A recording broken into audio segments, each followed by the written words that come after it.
अस्सलाम वालेकुम, this is me Saddam राहिमो।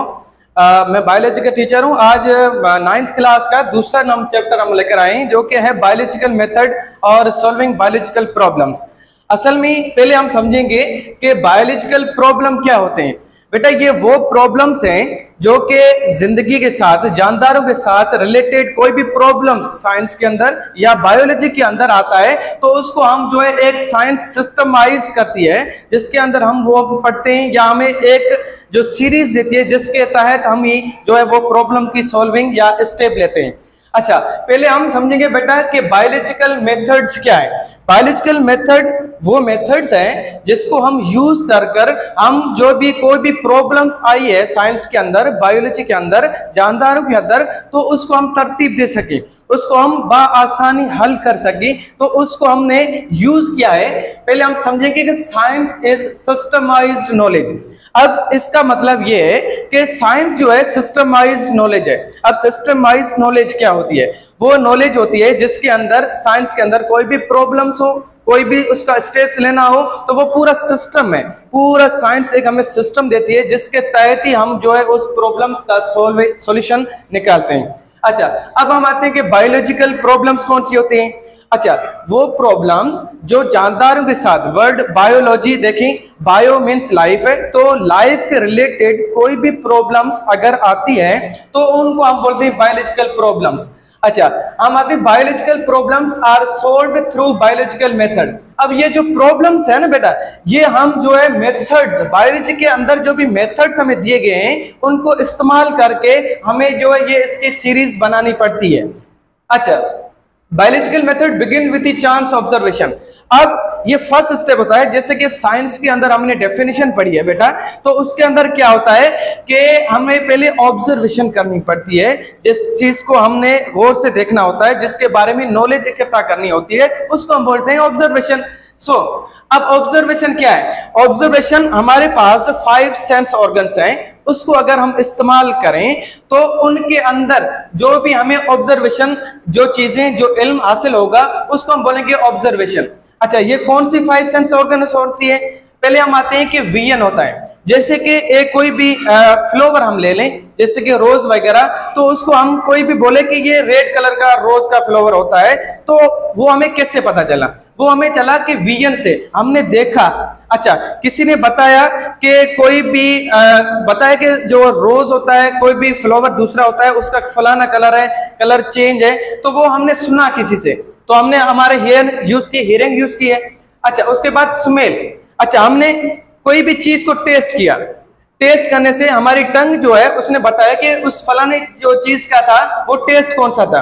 अब स्मेल है, किसी भी खुशबू या जो भी गंदगी वगैरह होती है, वहां हम खड़े होते हैं तो हमारा नोज जो है ये भी सेंस ऑर्गन है, ये हमें बताता है, इंडिकेट करता है कि यहाँ जो है स्मेल आ रही है या कौन सी अच्छी है या खराब है।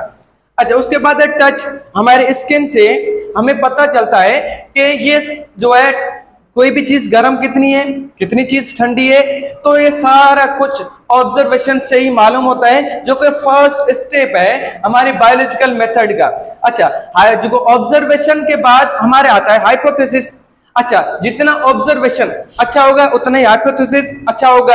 अब हाइपोथेसिस पढ़ने से पहले हम आते हैं कि ऑब्जर्वेशन के 2 टाइप्स होते हैं। एक होता है क्वांटिटेटिव, दूसरा होता है क्वालिटेटिव। अच्छा, क्वांटिटेटिव में हम मिकदार बताते हैं, उसके अंदर हम मिकदार बताते हैं कि कोई चीज कितनी एक्यूरेट है। अच्छा, दूसरे हम बताते हैं कि क्वालिटेटिव, हम क्वालिटी बताते हैं चीज की, जैसे कि वो कितनी खराब है, कितनी अच्छी है।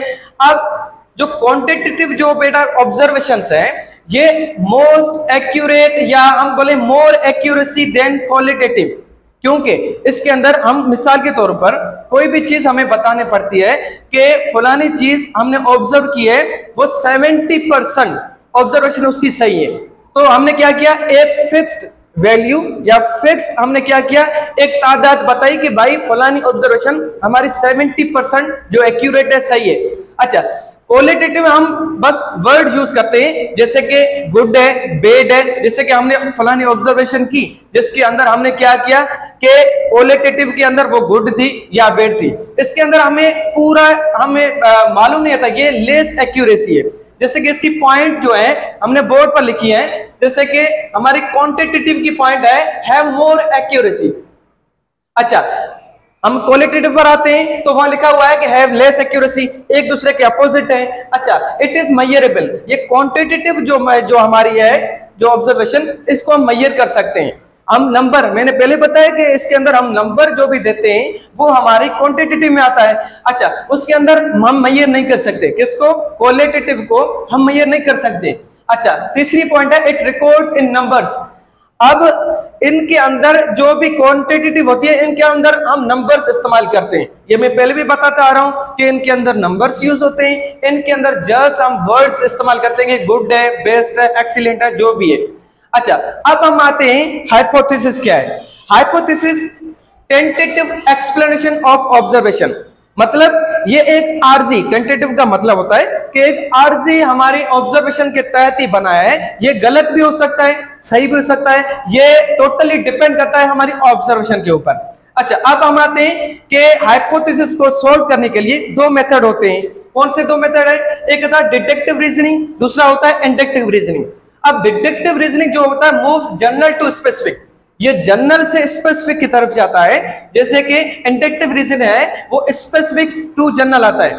अब इसके अंदर वर्ड्स इस्तेमाल होते हैं, टर्म्स इस्तेमाल होते हैं, वो कौन से हैं? इफ, इसके अंदर इफ और देन इस्तेमाल होता है, जैसे कि कोई चीज कितनी एक्यूरेट है, कितनी नहीं है। अब मिसाल हम लेते हैं कि moves from general to specific, deductive का हम एक एग्जांपल लेते हैं। मिसाल के तौर पर if we accept that all birds have wings, मिसाल के तौर पर हमारे सारे बर्ड्स के पास विंग्स हैं, तो उस हिसाब से हमारे स्पेसिफिक एक स्पैरो है, उसके पास भी विंग्स हैं।